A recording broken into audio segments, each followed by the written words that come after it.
Bilasizmi, ayol kishini birinchi navbatda eri hurmat qilmasa, ya'ni jufti haloli hurmat qilmasa, hurmatini joyiga qo'yib chiroyli muomala qilmasa, u ayolni boshqalar ham hurmat qilmaydi, yaxshi munosabat bildirmaydi.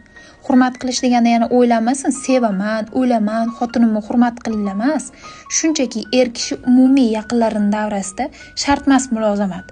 Shunchaki to'g'ri gapirsin, ayolini shunchaki eshitsin, umumiy davralarda tenglik qila olsin. Ya'ni bu qanaqa? Bitta misol uchun, er tarafdagi marosimlarga ko'proq kuyov bolalar mehmondorchilikdan keyin oila a'zolarini, ya'ni onalari, opa-singillari ayolni olib ketish uchun kelishadi-da, hamma bilan salomlashib, hamma bilan xayrlashishadi, lekin nimagadir, bilmayman, ayollariga kelganda bo'ldinglarmi, bo'l, chiqa qolinglar degan gap bo'ladi. Yo'q.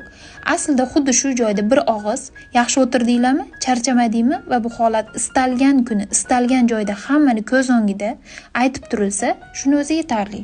Qachonki siz hurmat qilasiz, siz qadrlaysiz va sizga qadrli insonni, siz yaqinlaringiz ham ortiqcha gap so'zlasiz hurmat qilishadi va o'z-o'zidan erkaklarimiz oraga tushmasa ham ayollar o'zaro hamjihat yashashaveradi. Hamisha bir-birimizni ardoqlab yashash hammamizga ham nasib qilsin. O'zi umrimiz juda ham qisqa.